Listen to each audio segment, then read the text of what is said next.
Chris Hutchins is an avid life hacker and host of the All the Hacks podcast. In today's episode, Chris and I discuss how to upgrade your life without having to spend a fortune. I'm Erica Kohlberg. This is Erica Taught Me, and today we're here with Chris Hutchins. So I feel like whenever I see you, you have come up with some way to optimize another segment of your life. How did this start? I think it all came back to when I graduated college. I didn't know what I wanted to do for work. I didn't even know you were supposed to get a job before you graduate. I thought you get a job after you graduate. And immediately I was like, oh my gosh, I need a job. I asked the dean of the business school, I was like, can you help me get a job? I'm so far behind. And I got a job as an investment banker. And everyone I knew was like, investment banking is a great career. For me, like a very entrepreneurial spirit, it was so defeating. It was like, you must sit here, you must do the grunt work. We're going to go home while you work. And I was like, well, if we all work, like we'd get more done. It's like, no, I'm going to go home. You stay until 2 a.m, be back here at 6.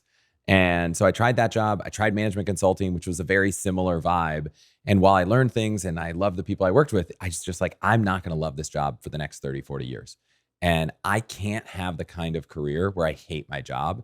And I immediately thought, I need to figure out how to save as much money as possible and make my life completely financially independent because I don't want to rely on crappy jobs. Now, fast forward many years, I realized there are things that you could do that you enjoy more than management consulting and investment banking. But that took me down this path of like, let's look at my budget and let's look at everything I spend money on and find a way to drill down and delete costs on housing, on shopping, on traveling, on all the things I loved.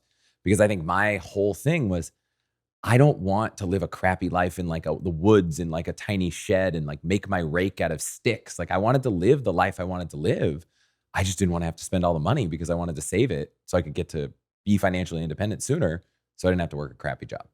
When was it that you came across this concept of financial independence? It was after I was like technically pursuing it. You know, like I'd been, if I save up money, the money will grow and it will grow enough that at some point I'll have enough from each year's growth to pay for my lifestyle. I don't know when I actually found out, there's FIRE. Like I think it was probably reading a Mr. Money Mustache blog post sometime. And I was like, oh my gosh, this feels like me. Someone wrote this thing, but I didn't know it was a movement. And then once I did, I realized I had a slightly different perspective. The whole FIRE, I want to sit on a beach and do nothing and retire as early as possible wasn't me. I wanted to save enough money so that if I had a job I didn't like, I didn't have to do it. And if I had a job I loved, I could keep doing it. I liked doing things. I liked building. I liked creating. I just didn't want to be forced into anything that I didn't enjoy. And so for me, it's not FIRE. It's just financial independence. Retirement is not this thing I'm eagerly awaiting. I'm just already in a state where I now have enough that I can focus on the stuff I love.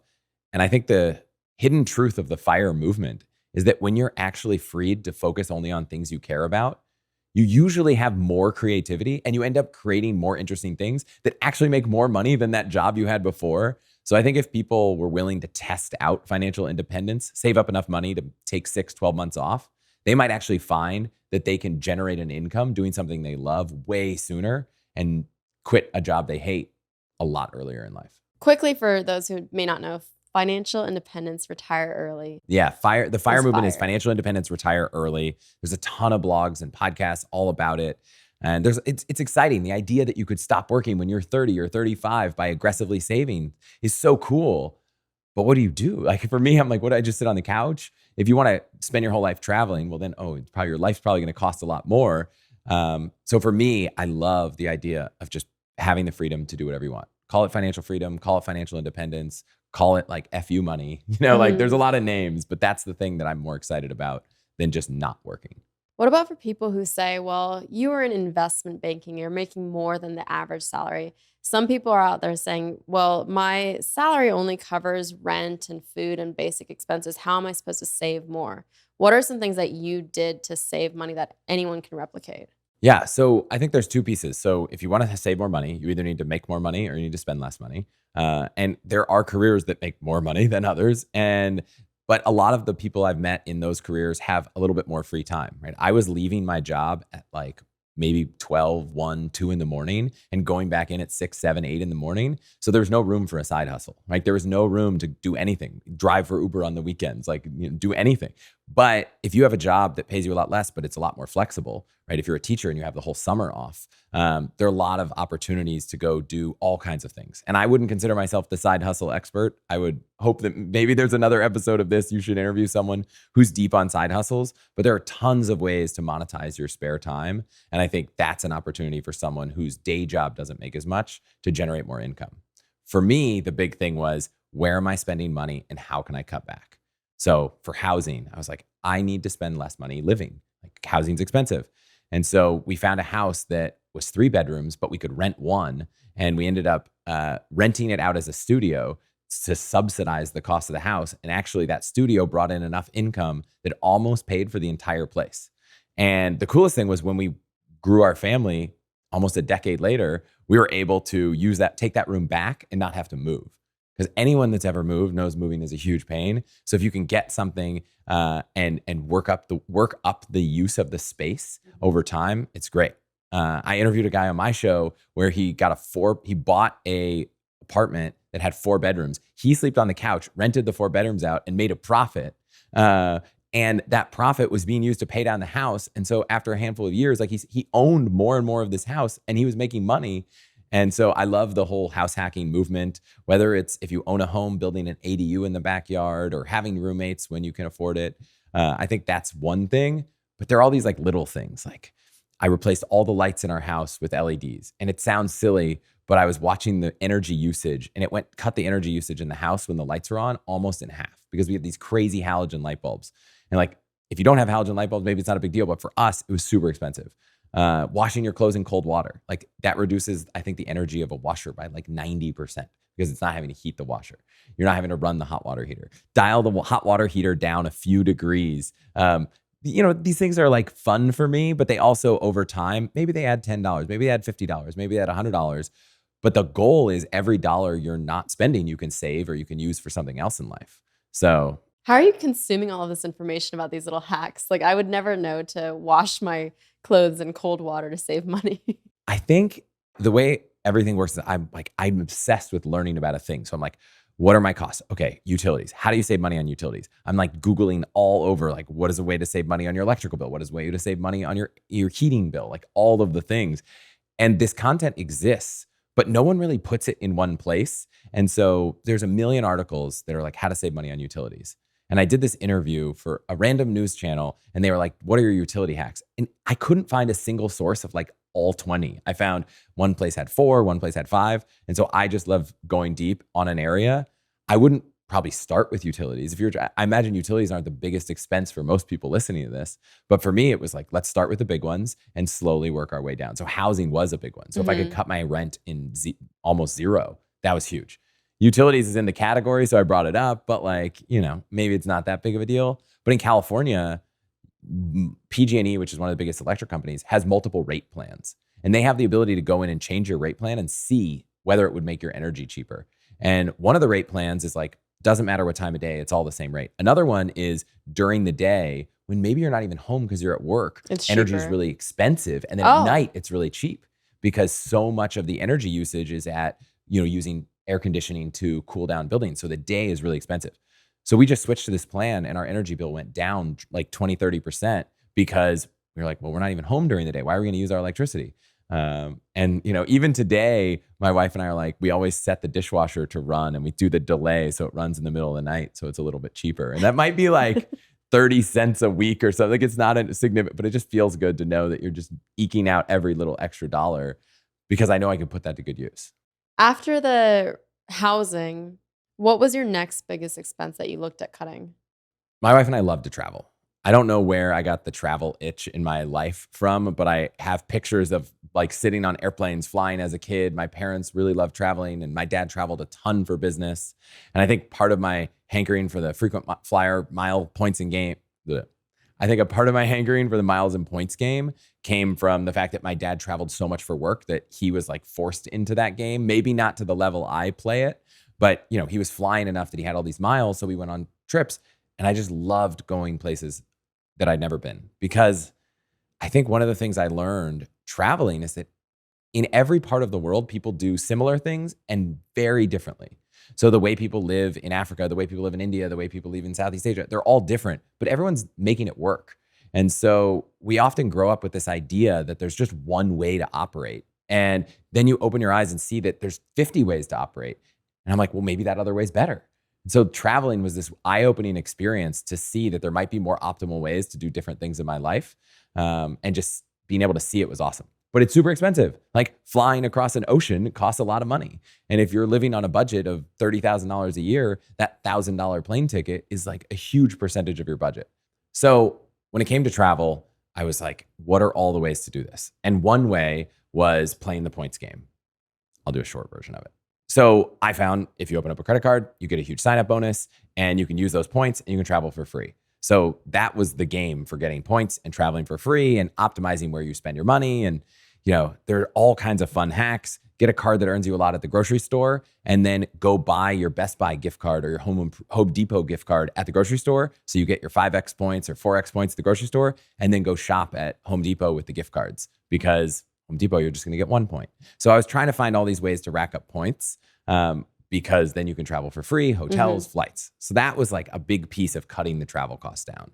But there's all these other things that I kept finding over the years that are ways to do it, even if you don't play the points game. Even if you just say, I just want cash back because it's easy, but I still want to save money on travel. One of the biggest ones for international travel, if you think about the US, there's a bunch of airlines that most people that don't live here don't know about. Spirit, Frontier, even Southwest, that don't have huge networks outside of the US, but tons of flights within the US.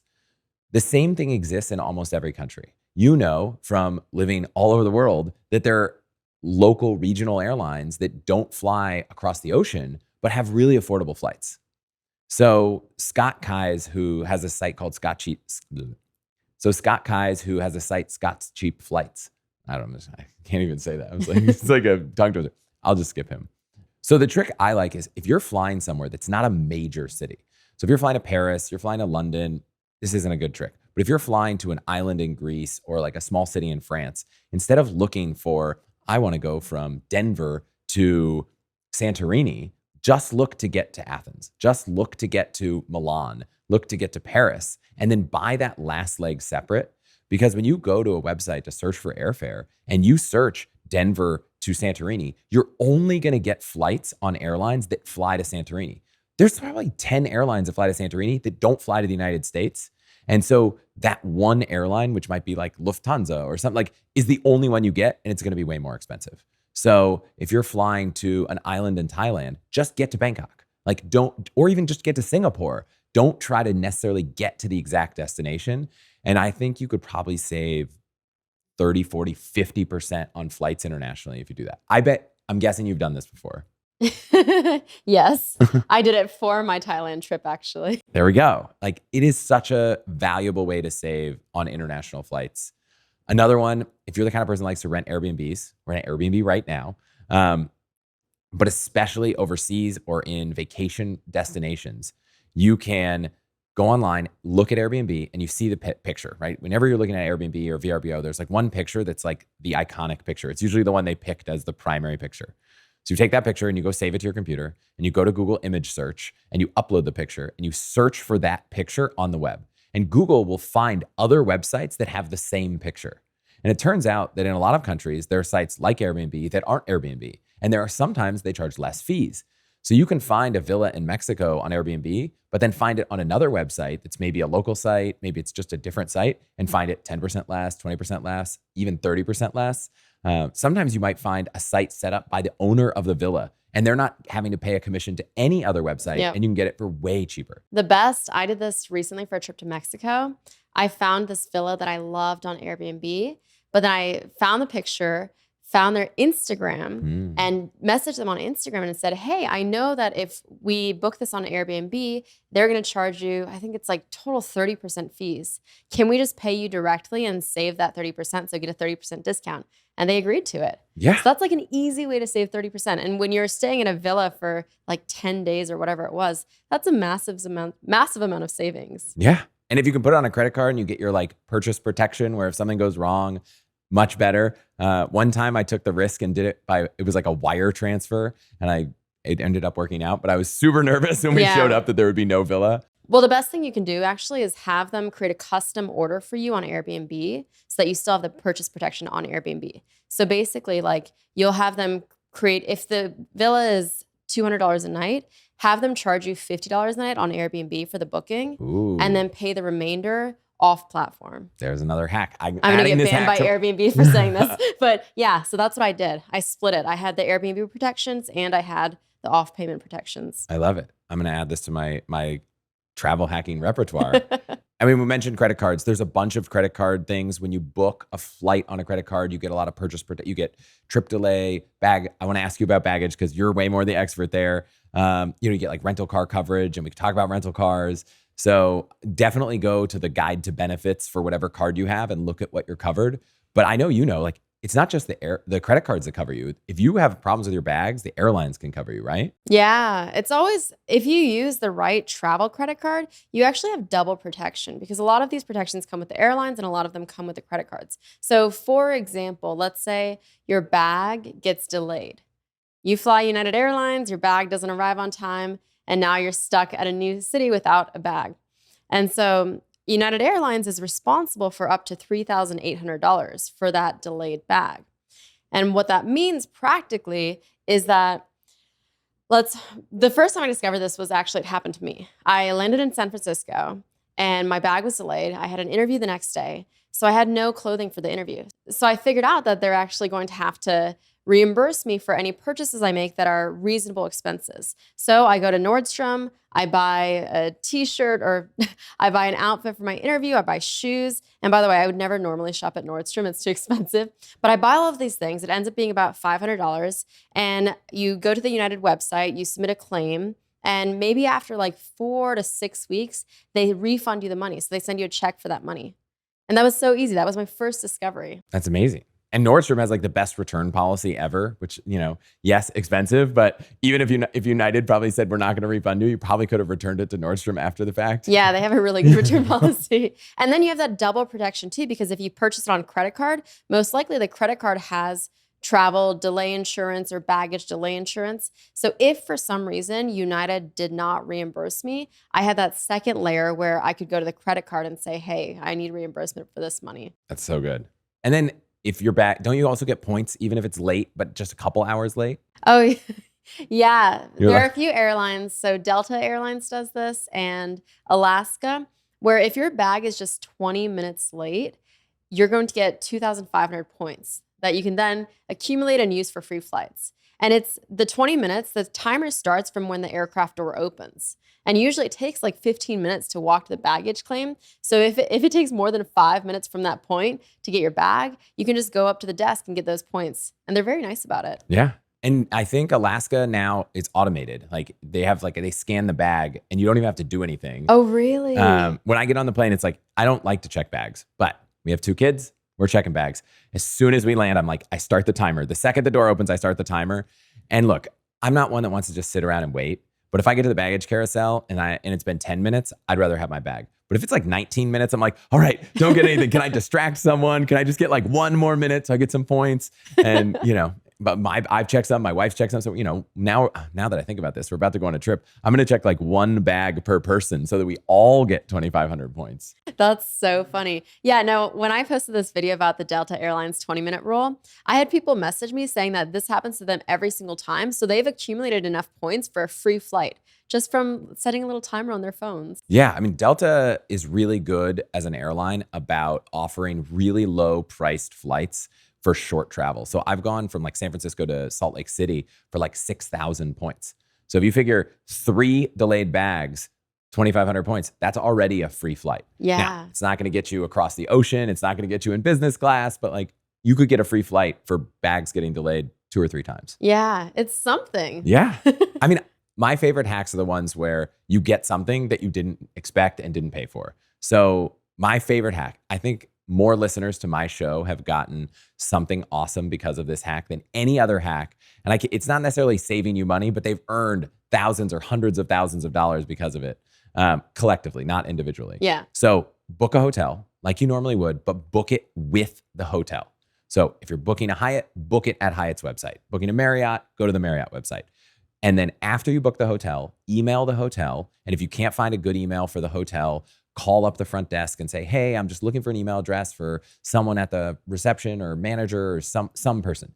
Email them and say, hey, wanted to let you know I'm staying at your hotel on these dates. Here's my confirmation. I'm so excited. If you're celebrating a birthday, anniversary, let them know. Really excited. That's it. Maybe 2-3 days before you show up, just follow up and say, hey, just want to let you know plans are still on. We're coming. Very excited.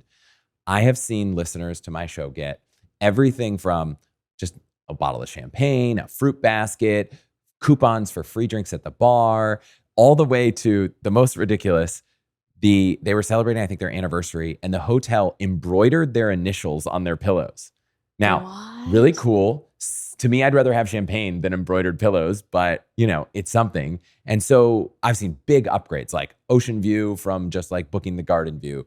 Hotels love hospitality. Like it's still part of their way they operate. And when you book on Expedia, when you book on Orbitz, the hotel gets almost no information about you. And it's really hard for them to build a relationship with you. And it's really hard for them to also earn your loyalty. Mm-hmm. But when they know who you are, when you've booked directly with them, you have a Marriott number or a Hyatt number, they know that you're a little bit more engaged with their property, their brand. They actually want to do things so that you are loyal to their brand and come back and stay at their other properties. Yeah. And they give you a lot more flexibility too. Like if you need to somehow, for some reason, cancel your hotel reservation, if you go through Expedia or these third-party sites, they give you the runaround. They make it very tough. They say, oh, well, it's less than 24 hours before you're supposed to check in. A lot of the times, if you're booking directly with the hotels, they'll just give you more leniency. They'll say, okay, no problem. Or yeah, we'll change the dates to a week from now or whenever you need it. They're just a lot more flexible. The same is true with airlines. If you book on some travel sites, if you want to change your flight, you've got to go to the travel site. And the travel site customer service can be a mess. Mm-hmm. We have a flight next week coming back from Hawaii, and the flight was changed by 6 hours. On the United website, it's just like, if you want to pick another day, any flight, it's free. If I had booked that on Expedia, I'd be calling the Expedia travel desk. I'd be trying to talk to someone, getting them to do something.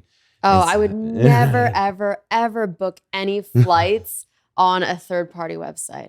I always have to go direct to the airline. I have never seen good deals doing that. Hotels, on the other hand, there can be deals. So I just say, if you're booking a hotel on a third-party site, know that there is a cost that will come with it. Most of those sites, you're not going to earn hotel points or you're not going to earn status. Whereas I will say for airlines, you'll always earn the airline points even if you book on Expedia. I still wouldn't do it. Yeah. But with hotels? With the hotels though, I still say don't do it. If you see a better deal on a third-party website, go to the hotel, send them a screenshot, say, hey, on this third-party website, let's say Expedia, I saw this price. Is there any chance you'd be able to honor that if I book directly with you? And chances are they'll give you a coupon that honors that price. I would say if you can't get the hotel to do it and the savings is enough. Yeah. Like if you're booking a room and it's $500, but on this other site it's $350, look, I might take that. You could probably talk about this experience because I think you just had it. You could book a car, or you could book a hotel, or you could book on this other site where you don't find out what the hotel is until you get there.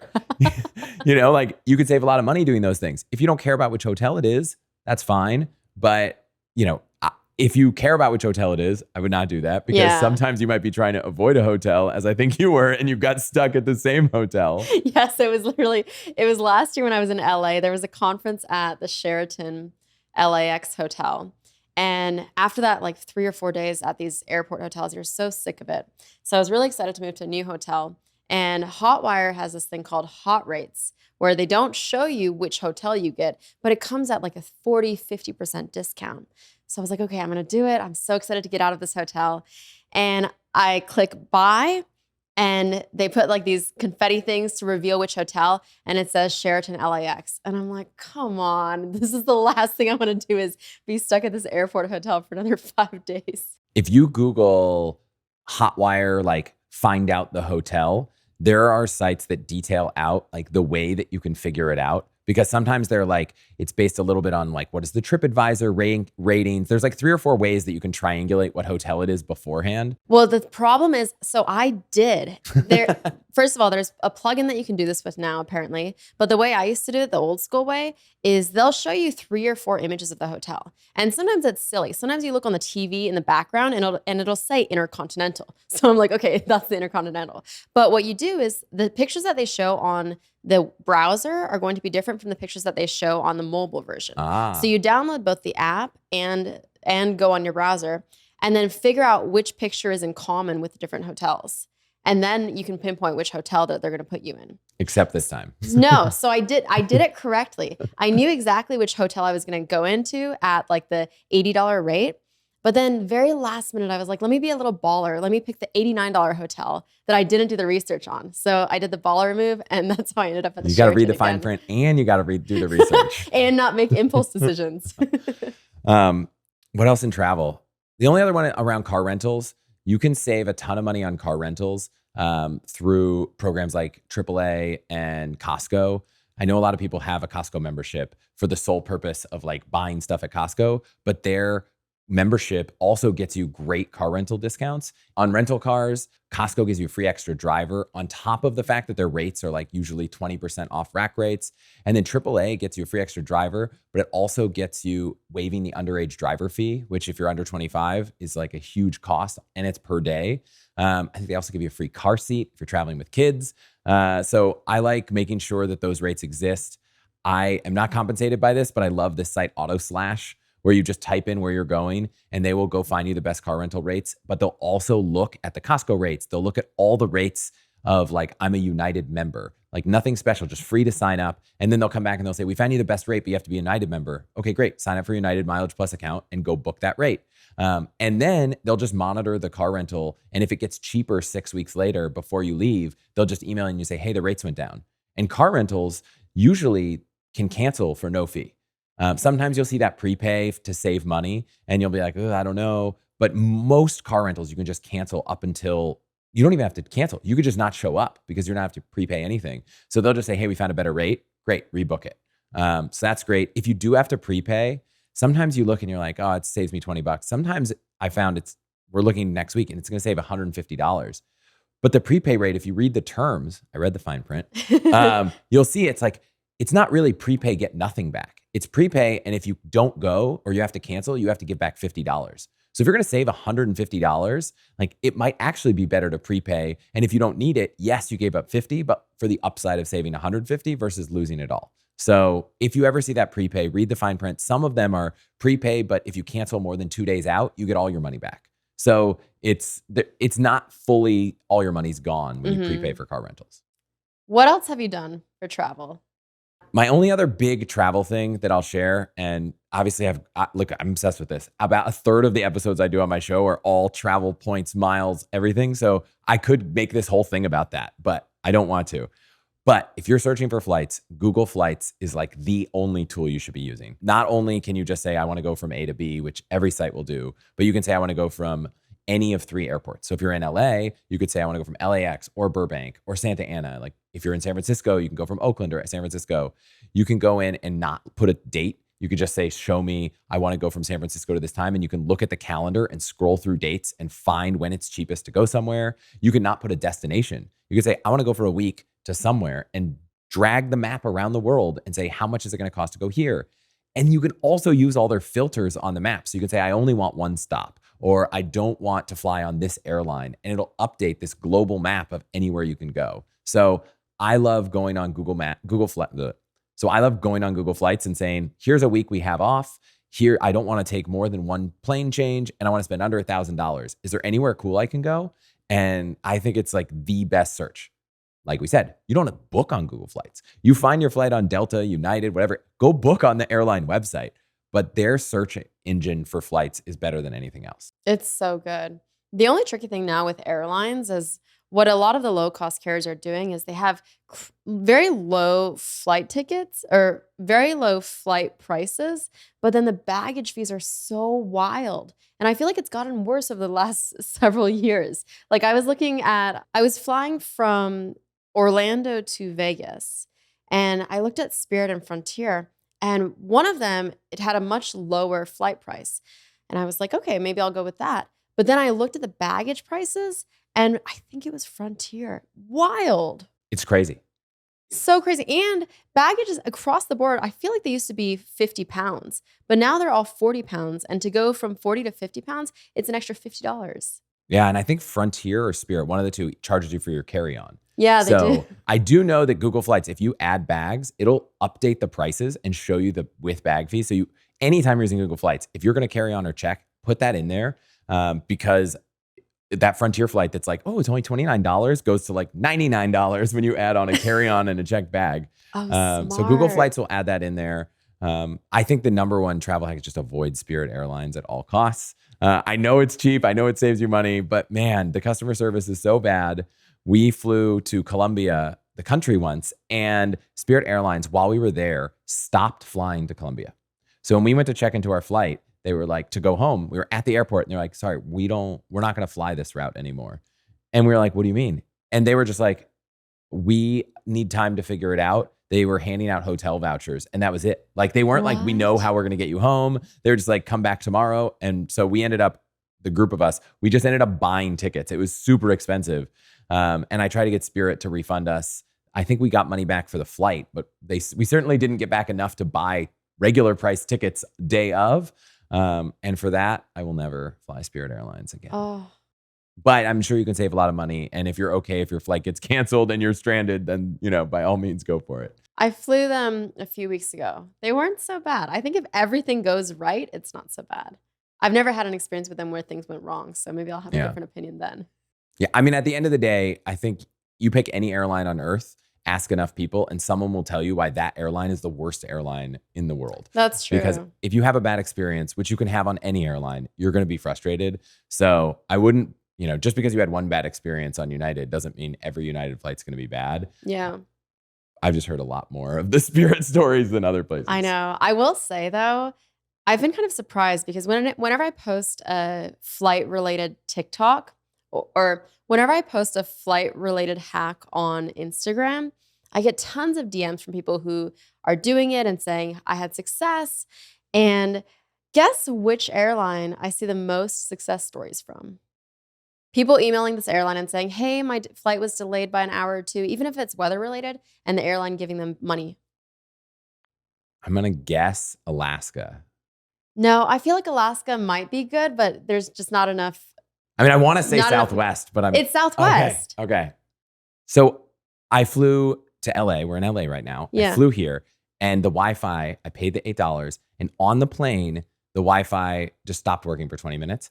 I landed an hour later. I got an email that said, hey, we noticed your Wi-Fi was bad. We're refunding you $8. I didn't even have to email them. I was like, this Southwest customer service is fantastic. I don't know why I assumed, I don't know why I didn't assume them. Yeah, no, they're really good. It's so good. They'll And give free out check $150 vouchers, $200 vouchers. I've seen up to like maybe $400 vouchers for just like a delay. Yeah.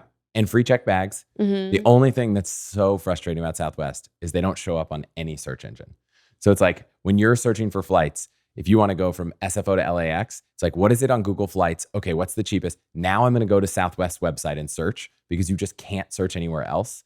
And from San Francisco to LAX, Southwest, I think, flies from like 3 Bay Area airports to like 3 LA area airports, and they don't have all the fancy searching features. So you've got to do one individual search for each one. So for as much as I love their customer service and flew them to and from where we are, I wish that their search was easier or they let you search for their flights on Google Flights. That should be your next company you start, helping Southwest. Yeah, helping Southwest build. They do it because they want to build loyalty. And they're like, if we can build loyalty to a customer, they're going to search on Southwest first. And I know lots of people that do that, especially once you have kids and you're like, free checked bags. You don't have to worry about paying extra for seats because you just pick your seat. And it's way easier as a family. You get to board early. So I know a lot of people with kids that just like, that's just where they search first. And if it's reasonable, they just buy it. Yeah. But I like to optimize. So I want to make sure I get it all in there.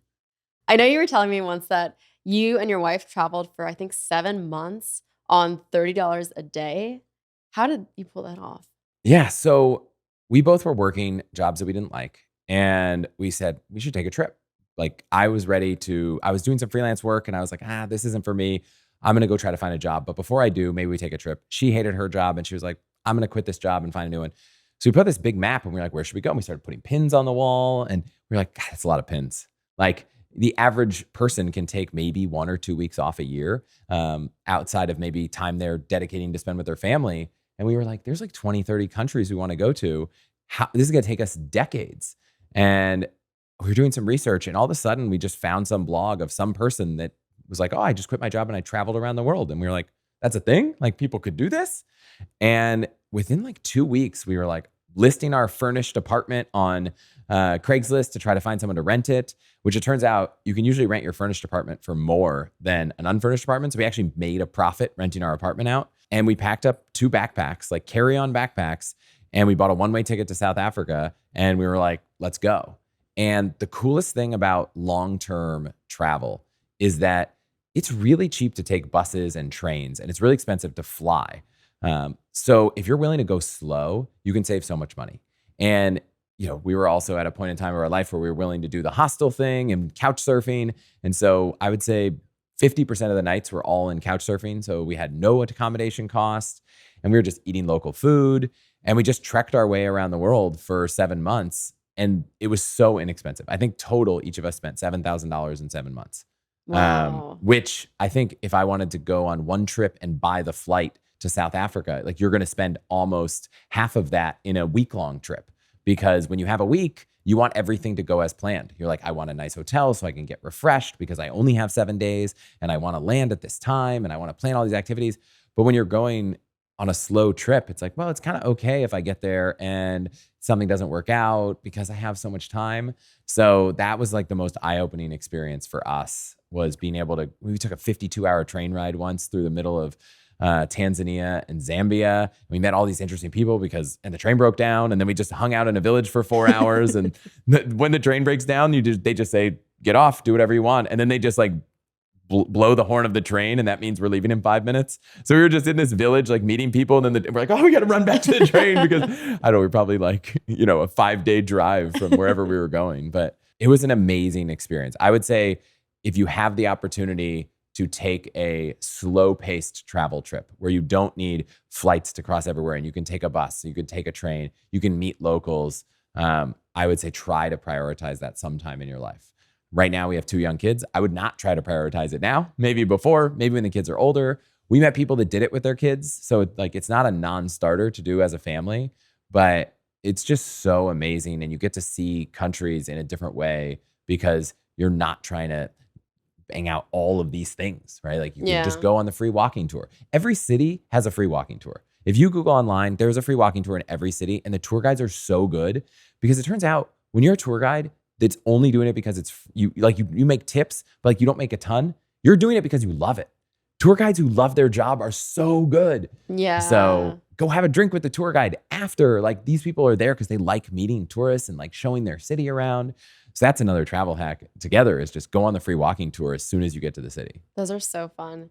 On the travel note, I'm so jealous because you have 12 million points and I just hit 1 million points and I felt proud of my 1,000,000 points, but you're 12x that. How do you get 12 million points? Well, first off, 1 million is great. Like, Thank you. you I should used be them proud. up though because I'm flying internationally. I'm going to do business class, so I used up a bunch of them. So I don't have 1 million anymore. But so some of that, look, I think if you work at a company, which I didn't or haven't in most of my career, and you have a ton of expenses, that's great, but that's not most people. The 2 biggest ways, I think there's 3 big ways that you can earn points. Sign-up bonuses are huge. Almost at any given point in time, there's 3 to 5 credit cards out in the market that if you can spend, let's say, about $3,000 to $5,000 over 3 months, you can earn 75 to 100,000 points. So opening up a card every quarter is not like totally crazy. It's not going to kill your credit. Obviously, take all of this with, if you aren't paying your balance off in full, this is not a strategy for you. Like, that the cost of accruing interest on your credit card is never going to be worth the cost of points. Ever, ever, ever. Don't do this. Don't play the points game until you're paying your credit cards off in full. However, if you're paying your credit cards off in full, opening up a new card every quarter, 6 months, regular spending on it. Don't go spend money you don't need to spend to try to earn bonuses, but spending your regular budget and earning 100,000 points every, 3 to 6 months, if you have a partner, 200,000 points every 3 to 6 months can really help. That's one. The other is just looking at where you spend your money and making sure you're optimizing your cards for that. If you spend all your money dining, don't go get a card that earns 5 points on airlines. Like get a card that earns 3 points on dining. And pair that up with maybe another card that earns 1.5 or 2 points on everything else. So try to optimize your cards to that. The other one is find creative ways that you can trade your time for the ability to put expenses for others on your card. So the simple version is you go out to dinner and everyone's like, oh, it's such a pain to figure out who owes what. I was always the one that was like, let me grab the bill. I'm going to do all the tallying. I'm going to figure out what everyone owes me and I'll just put it on my card and I'll send a Venmo request for everything. So I was always that person. I was too, as you can imagine. Yeah, like of course. So anytime you have a chance to do that, if you're buying something, I was always the volunteer when I was like, if I'm part of an organization and they're like, oh, we need to buy this thing. Who wants to put it on your card? Yep, me, please let me put it on my card. One time at my wife's company, they were like, oh, we don't have a high enough limit on the corporate card. And my wife's like, yes, we could do it. We could do it on our personal card. But what I did was group trips. So for me, it was a lot of bachelor parties and some bachelorette parties that my wife was going on. There was always like needing to book hotels, flights, everything. So I would just be like, I will play travel agent and I will find the villa or the hotels. I'll coordinate it all. And then I went one step further and said, and I will buy everyone's flights. So we're all on the same flights and we all get in at the same time. And I'll come up with the total and you all just need to pay me that total. Depending on how much you trust your friends, have them pay you before. If you trust your friends a lot, they can pay you after. But you don't want to get stuck holding the bag with all these credit card bills and no money to pay them off. But if you trust your friends, or if you can get them to prepay you, book all the hotels, book all the flights on your card. You have 10 people going on a bachelor party. Maybe you need 3 hotel rooms. Those 3 hotel rooms are $200 a night. You got $600 a night. Maybe it's 3 nights. There's $2,000 on hotels. You're booking 10 flights, maybe they're $300. You got $3,000 on that. You got $5,000 of expenses in categories that the right card will earn you 3 to 5 points per dollar. All of a sudden, every time you plan a group trip, you're earning like maybe 15,000, 20,000 points. Go on a big one with 20, 30 people, maybe you're earning like close to 100,000 points. So I was planning every time someone was like having a bachelor party, whether I was invited or not. Like, it doesn't have to be me. Like, a friend of mine's like, oh, I'm going to this bachelor party. I was like, oh, who's organizing? He's like, oh, I got to organize my college buddy's bachelor party. I'm like, do you want me to organize it for you? Like, I don't need to go on that. One time I went on a bachelor party that I didn't even know the person because I organized this bachelor party for them, earned all the points, planned the whole thing. And at the very end, they were like, hey, one guy canceled. And one trick, if you're organizing group flights, is there's a group airfare desk at every airline. And you can get a better deal booking flights for 10 people if you go through the group desk. One of the things they let you do is at a certain point, you can actually change names for free. If you go buy a flight on United, you can't call United and say, let's put my friend on this. But with the group desk, you can. So they emailed me and they're like, hey, we've got this house in Mexico. We've got a flight. We can change the name. We don't have anyone to go. Like, do you want to just come for free? And so I went to this bachelor party for a person who I didn't even know. I knew one of the attendees. Oh my gosh. But, it was a free trip. So I got a free trip and I got like 10, 20, 30,000 points. You know what we were talking about earlier about side hustles, how people can increase their income? That's a good side hustle. Become a bachelorette party or bachelor party organizer. Yeah. And get all the credit card points. Make sure they pay you up front for it and just organize those trips and then make millions of points that you can then use to go take first class flights for free wherever you want to go. Yeah. And if you're booking a lot of travel, there's this thing called host agencies where you can go sign up to work under a travel agency. And usually they'll take, every time you book a hotel, there's 10% commission. They'll take 30 of the 10, you keep 7, but you can go sign up for these for very inexpensively. So if you're booking a lot of travel for people, you can get the points, you can get the commissions. And maybe if you turn this into a business, you could charge for your time. Yeah. And what about the trifecta there? Every time you plan a trip, you're making money, earning points, and then making money somewhere else. That's so good. Especially if you live in a city like Vegas where you know the area, you can meet the promoters, you can get a commission there. Like, there's a lot you could do. Yeah. So I feel like I picked an area, which was like Cabo San Lucas in Mexico, where there's villas. It's super easy on the West Coast. And I was like, I know everyone. I can help you make this app. We know the dune buggy guy. We know like everything. So I don't know. That was my huge, I probably did 20 or 30 bachelor parties and that racked up a lot of points. Wow. So I did the corporate route when I first got into points, I was just about to start my job as a corporate lawyer at this big fancy law firm. And I had no idea how to spend enough money to get the signing bonuses. So once I got to the law firm, I found out about the summer associate program, which is how they bring interns in after the second year of law school. They wine and dine them all summer. And then at the end of the summer, if they perform well, they give them a full-time offer. Well, I found out that the budget that they have for these internship programs is wild. So at the law firm, we would take them on helicopter tours of the city. We would take them out to these fancy dinners with like thousands of dollars for the bill. And I would just put all of these on my credit card. But it was funny because they picked 3 people to become the summer associate program coordinator. And it wasn't a paid position. It was just an extracurricular on top of our normal 9 a.m. to 3 a.m. job. But the benefit for me was that I got all of these points through planning these trips. There was one time we planned a cruise for the summer interns. And the cruise ship, I think, cost $20,000.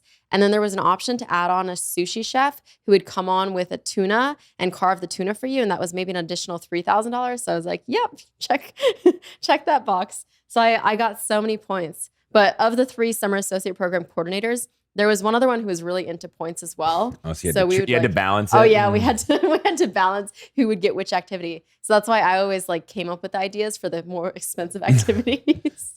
You're like, do you want to plan a hike? And I'll plan this cruise with a sushi chef. I found that for some reason, people that work at companies hate expense reporting so much that it's very easy to volunteer to pay for something. Can I plan the bowling trip next time? Can I just volunteering to plan events where, especially when someone else is paying the bill?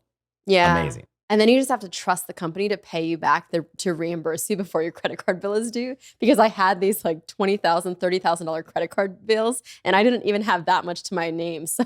Oh yeah, I remember so many of my friends always asking me, "How do you manage your finances with your partner?" Because my wife and I have been together now for 22 years or something, 18 years. Yeah. And I would always say, "Well, we have separate credit cards." And they're like, "Why do you have separate credit cards? You're paying the annual fee twice." And I was like, because I'm doing these bachelor parties, and my wife hated looking at our credit card statement and being like, what is this $25,000 on flights and hotels? And I'm like, no, it's not us. And she's like, can we just have separate cards so I don't have to see this? So I ended up doing it we now still have separate credit cards because I'm always every now and then doing some weird little point side hustle to maximize points. And I don't want her to be stressed out about the fact that there's a random $5,000 expense. And I'm like, no.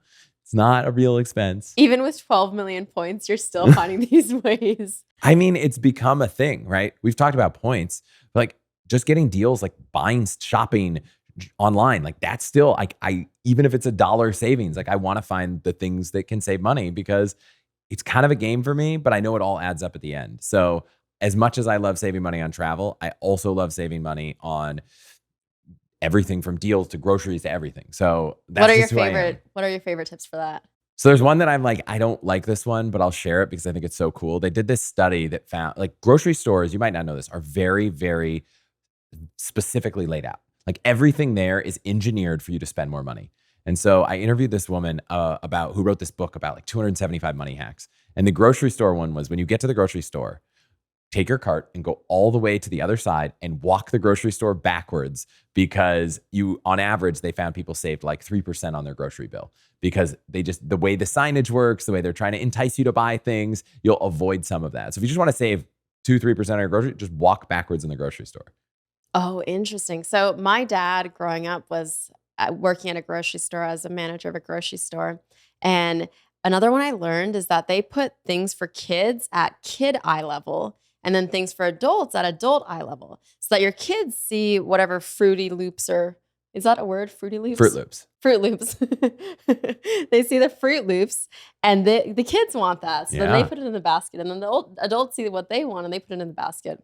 So I don't know what the solution to that is. Maybe put your kid in the keep them as long as possible in the cart. Yeah. Your kid's 9, you're sitting in the cart because I want you at my eye level.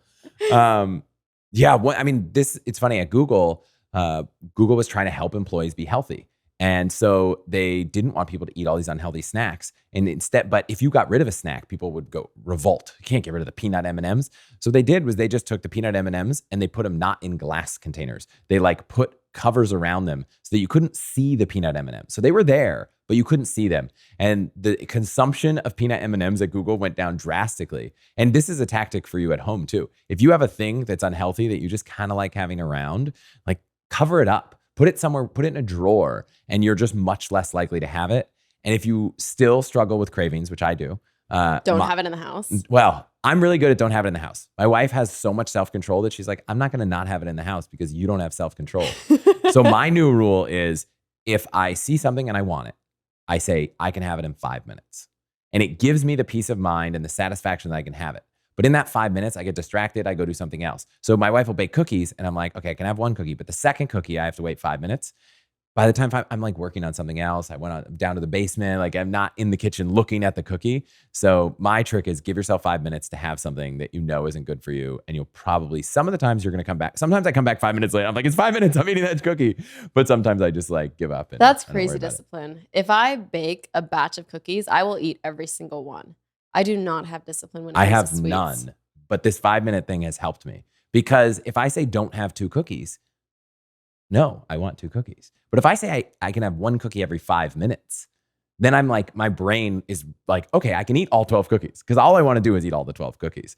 Now I have the discipline to eat the 12 cookies. I bet you're a rebel. Have you heard of Gretchen Rubin's 4 tendencies? No. So there are 4 types of people, and I forget what the other 3 are, but one is a rebel.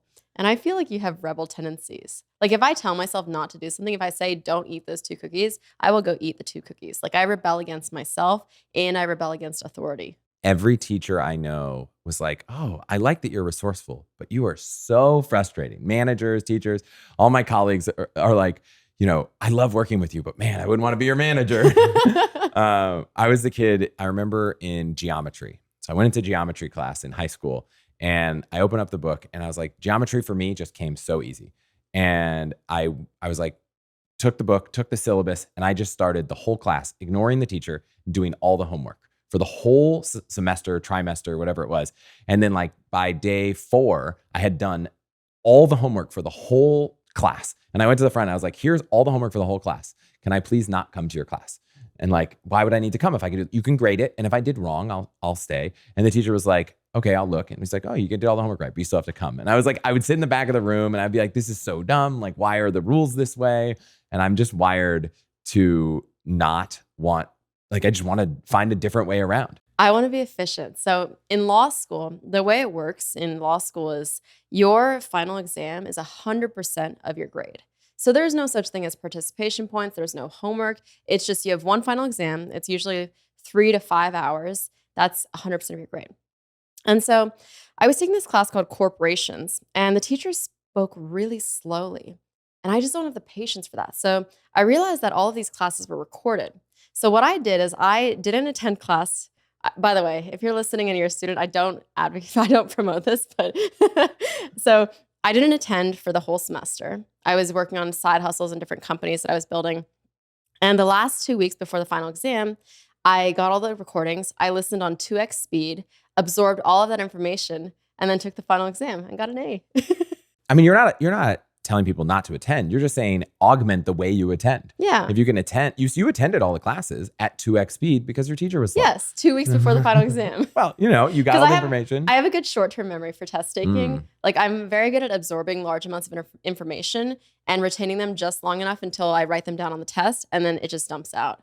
Yeah, I'm very similar. Bad long-term memory. When I remember when I got into personal finance and I created a financial planning firm, I had to go get licensed. So I had to go take my Series 65 and later my 67. And I have 2 types of memory. I have like very good, very short term. So I get in there and the first thing I do is I take a scratch piece of paper and I like write down a million things so that I have all my notes right there. And then I go take the test. Yeah, no, I do that too.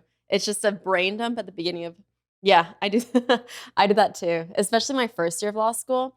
A lot of the tests were all written. So you would be writing like 7-10 pages for this final exam. And I would just get in, brain dump everything I could, and then start the test. Yeah. One other college thing that was great, and I don't know how many college listeners we have, but in a lot of schools, you can opt to take an exam instead of take the class. So I went in for a bunch of classes, probably like 4 or 5 classes in college. And I just said, I'd like to test out of the class. And so you could just basically in these classes, the grade for the class wasn't 100% the final. So if that was the case, you could have just signed up for the class, not shown up and take the final. But you could just say, hey, I just want to take a test. And then they would say, okay, if you take the final and pass the final, you pass the class. And so there were a bunch of classes where I would request this, and teachers hated it because they had to go like create a final. That a lot of classes, the final is really like there's 3 tests throughout the year that cover a third of the content each. So they have to go create a test that tries to summarize the whole class. But the benefit is you get all the credits and you just have to take one test. And for some silly classes where we had a class that was like, can you show that you know how to use Microsoft Word and Excel? And I was like, I'm not going to sit for a semester. Like, I know how to use these things. And it was great. Smart. At my old law firm, someone used this word for me. They said, you're a maximizer. And I thought that was kind of smart. Like, I do like maximizing all situations. So have you heard of the difference between a maximizer and a satisficer? No. Okay, so maximizing versus satisficing. I don't know where this is from. I will try to find something, send it to you. You can put it in show notes. But the idea is there are people out there who are trying to get the best outcome. I'm clearly there. It sounds like you're there also. And then there are people that are okay with an okay outcome. And the interesting thing is that maximizers get the better deals and satisficers end up being more happier with their less better deals. And so I'm trying to learn how to be a better satisficer for the things where it doesn't matter. So I try when I'm making a decision to say, okay, here's a really important decision. It's really important. I'll maximize it. You're trying to figure out which house to buy. You're trying to figure out who you're going to marry. Yeah, maximize that decision. Figure that out. But for small things, I'm trying to get better at forcing myself to satisfy. For a really simple decision, like I'm to the point where I'm like, if I'm at a restaurant, I'm like, ooh, can I look at all the Yelp reviews and try to figure out what the best thing on the menu is? And at the end of the day, I try to ask myself, in a week, am I even going to remember what I ate here? And if it's a decision that trivial, is there a better way to do it? And I interviewed Patrick McGinnis, who created the term FOMO and has thought a lot about these frameworks. And he was like, oh, I just look at my watch. I don't wear a watch, but he's like, I decide like chicken or fish. Chicken is if the second hand is on the left, fish is on the second hand's on the right. Look at the butt. I'm eating chicken. And I was like, oh God, way to just make that decision that I could probably spend 20 minutes trying to agonize over and just make it go away. So that was one thing. Bigger decisions, outsourcing. So if you're like, oh, I need a new printer, I could spend hours reading printer reviews, or I could just ask a friend who I think like could make a decision faster to make the decision for me. And then I'm like, now I don't have to think about it. Yeah. I think you did that with your camera equipment. I did that with my camera equipment. I've hired people who knew the podcasting space. I said, here's my credit card. Go get the best cameras and mics and everything out there. I don't want to see it because I know if I see it, I'm going to cry. And I think they spent like $15,000. Yeah. And so I'm I've jealous. lost a lot of money on this I'm podcast. jealous because I maximized. So I was like, ooh, what's the like most affordable, but not the best? And I spent all this time doing it. So I think learning to satisfy is something that maximizers can really benefit from. And even more than learning to do it, learning when to do it. And learning when to just pull the ripcord. You're planning hotels. I remember we were going on a trip and we were like, there's 4 hotels. All of them are fine. Learning how to get to the point that you're like, I have maximized enough that I'm done. Yeah. That is the skill that I think I have really honed in the last year or two, is trying to figure out when enough is enough.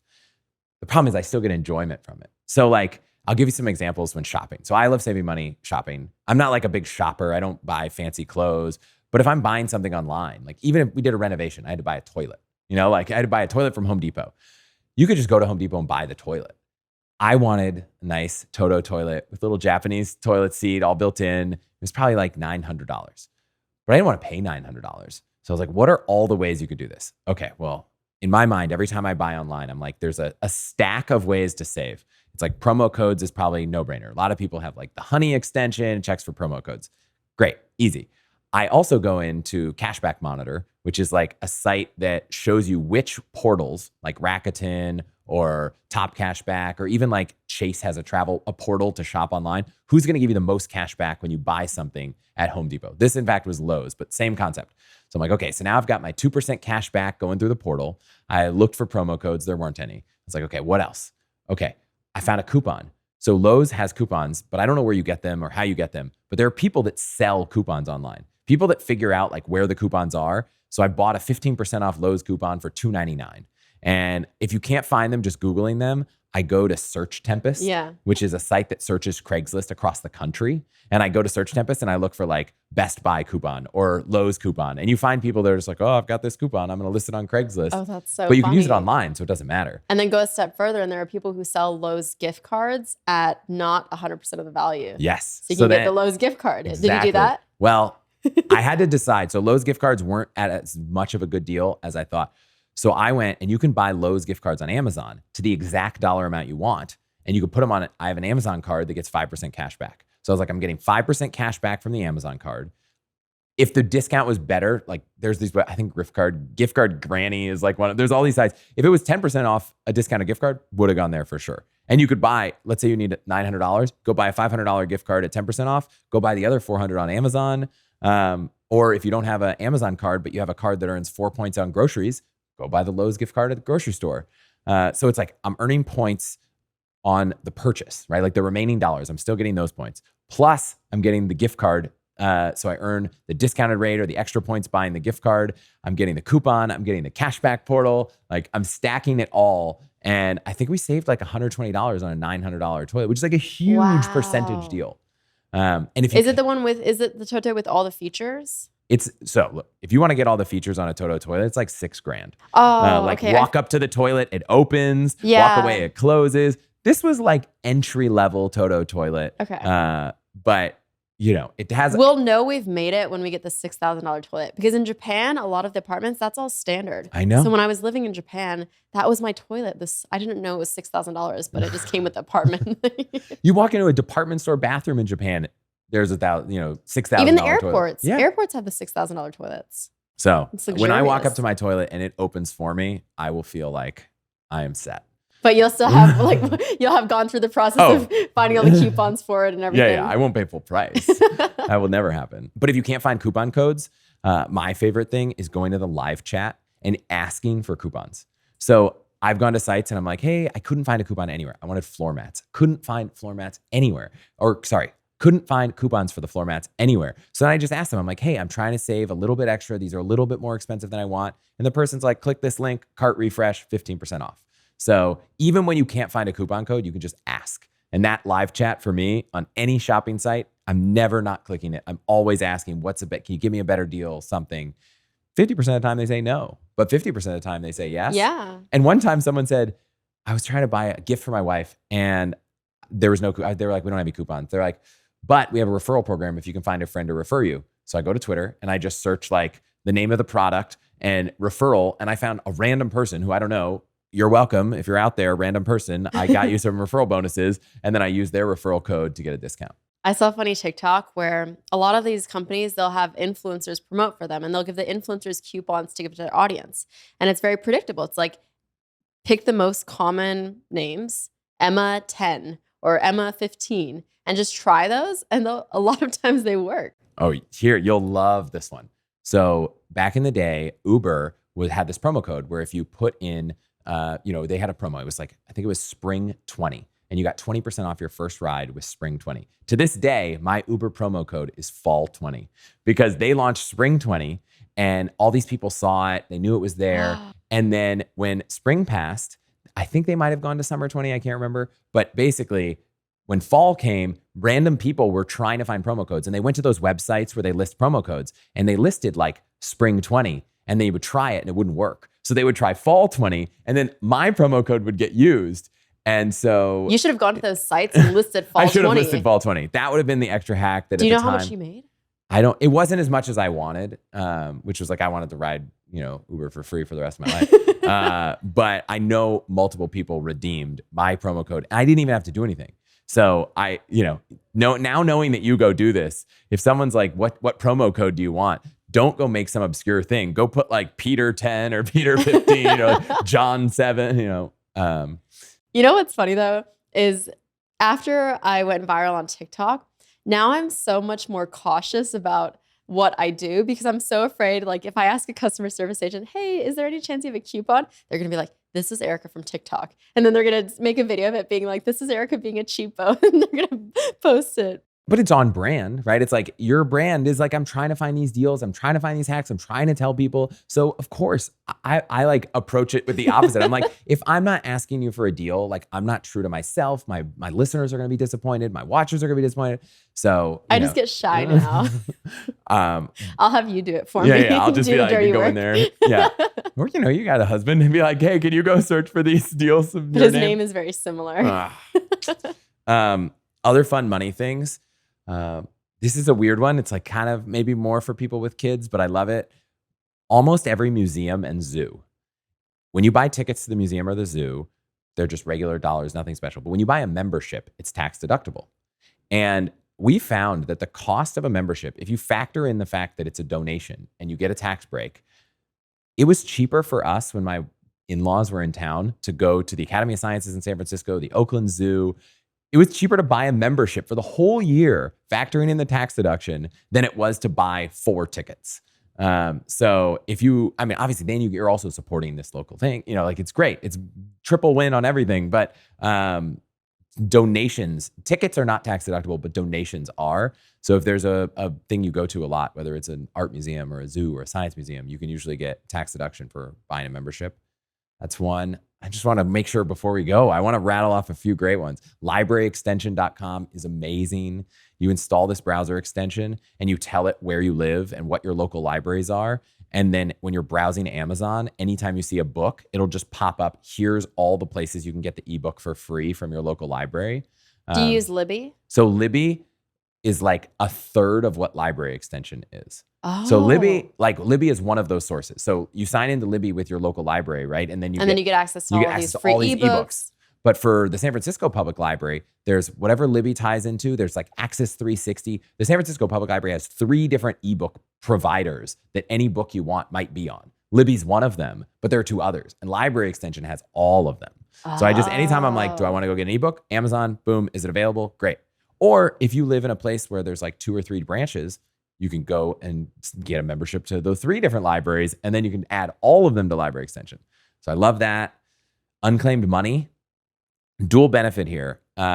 One, for some reason, and I, as a diligent saver and optimizer, somehow I still had unclaimed money. So how this works, let's say you overpay your utility bill, or you pay your utility bill in advance and then you cancel and the utility bill company owes you $50 and you didn't give them an address of where you moved. So now they try to mail it, but it doesn't get to you because you don't live there. Now they owe you $50.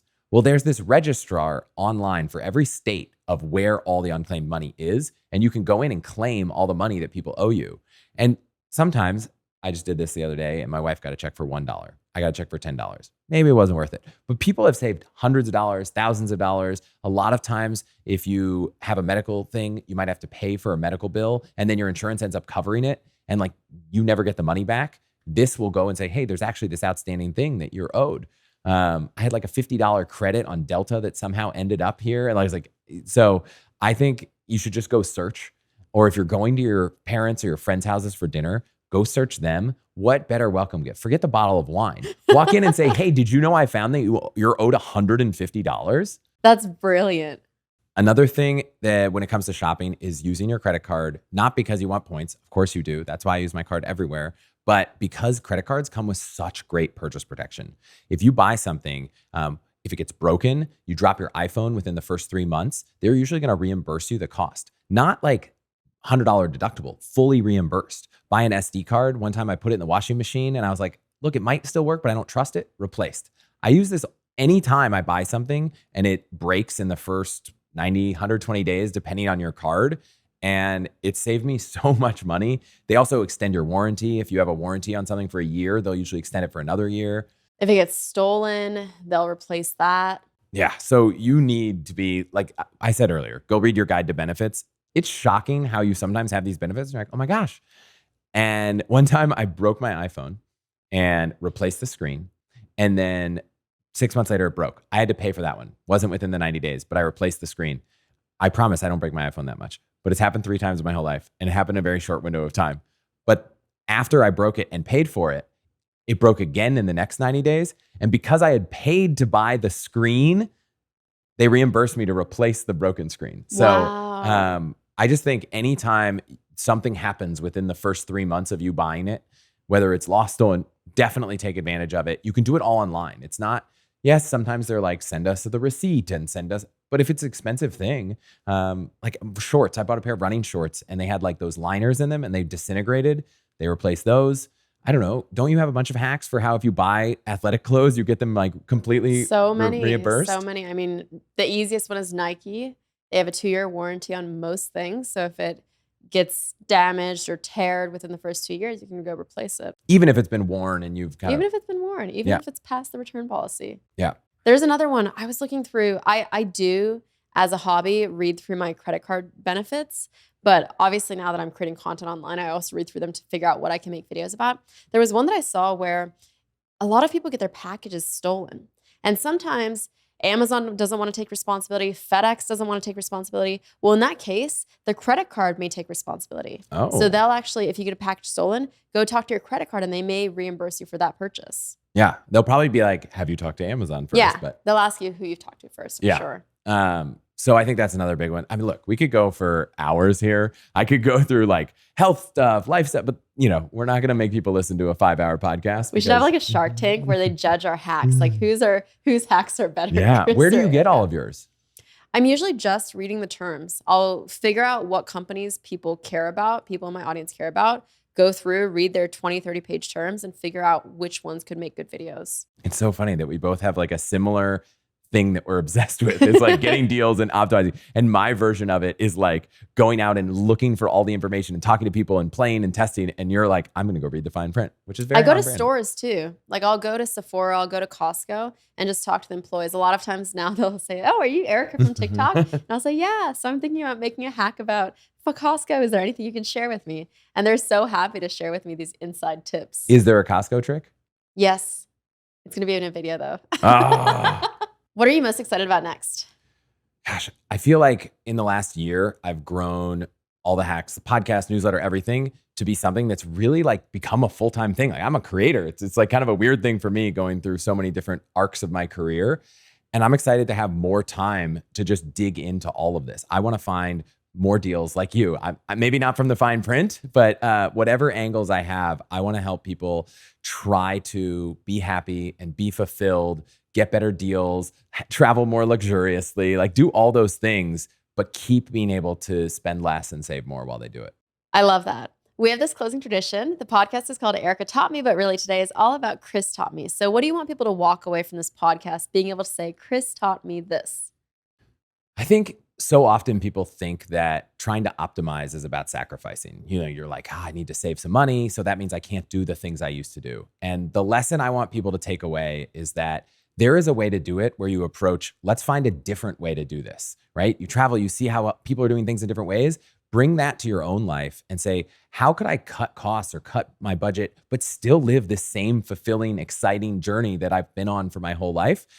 I love that. Maybe you want to go all the way to maximizing like, you and I do. Maybe you want to stop a little bit short and satisfy. I don't care where you are on that spectrum. I just want you to know that trying to optimize your life, focusing on happiness, focusing on joy is not something that requires you to cut everything if you start to figure out all the hacks and all the tricks that you can apply to make it work for you.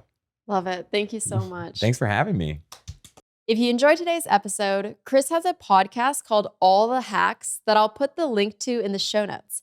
And I have a huge favor to ask. It would mean a lot if you could take just a moment to leave a review for the podcast. Even just one sentence is perfect. It really helps support the work we're doing. Thank you so much for spending your time with me today, and I'll talk to you next Tuesday on a brand new episode of Erica Taught Me.